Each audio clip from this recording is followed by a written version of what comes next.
вълнува много хора. На 29 август последно ще бъде този концерт. Днес от 9 часа започва. Това е само след 2-3 минути започва продажбата на билети. Очаквате ли бой за билети, след като хората се бият за апартаменти? Защо не се бият и за билети?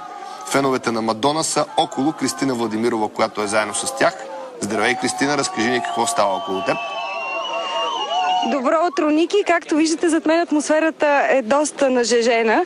В момента чакат над 200 души. Някои от тях дори отказаха да застанат зад камерата ни, защото чакат от 10 часа миналата вечер.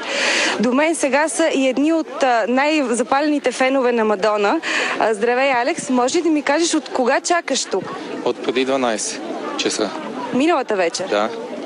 На този студ, защото в момента вали сняг, доста е хладно. Да, то не валеше когато дойдох.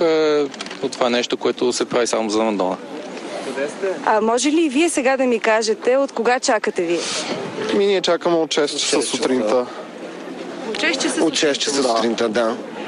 Може ли да ми кажете, ако не успеете сега да си купите билети, защото след 2 минути започва, продават се билети на много места, тук навалицата е огромна. Какво ще правите? Бихте ли си купили билет на черно и колко бихте дали за него?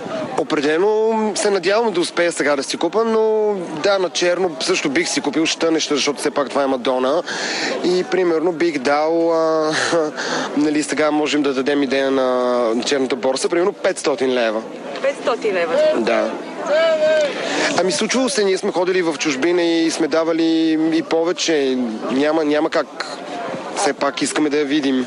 Билетите, факт е, че билетите са от 100 до 200 лева, едни от най-ниските билети, които са за турнето на Мадона. А може да ми кажеш, ти каза, че сте ходили преди. Какво е чувството да бъдеш на концерт на Мадона? Колко пъти си бил на концерти?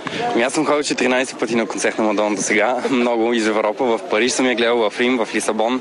Чувството е уникално. Тя е една невероятна звезда, защото е много уникална във всеки смисъл. Такъв концерт, какъвто тя прави, не правят други хора.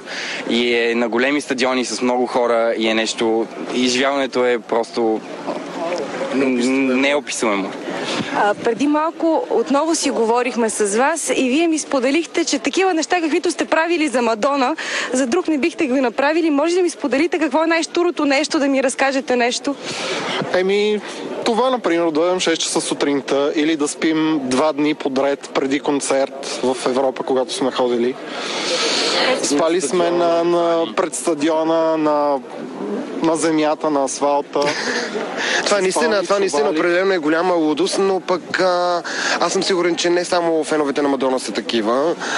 Предполагам, че и на другите изпълнители, защото това е желанието ти да видиш любимият ти изпълнител, който примерно ние сме го чакали, аз лично съм го чакал 20 години.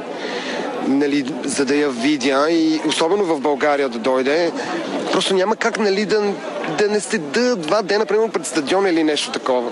Благодаря ви много. Една важна, интересна информация накрая. Всеки, който закупи билет, може да посети концерта със своето дете безплатно, стига детенцето му да е не по-високо от 1,20 м. Сега ви оставям, Ники. Добре, благодаря ти много. Внимавайте с децата и как ще растат това лято. Да не са по-високи от 1,20 м, за да гледат без пари как е Мадона в София на 29 август. Новините на BTV, след това продължаваме с най-хубавите минути в нашето предаване.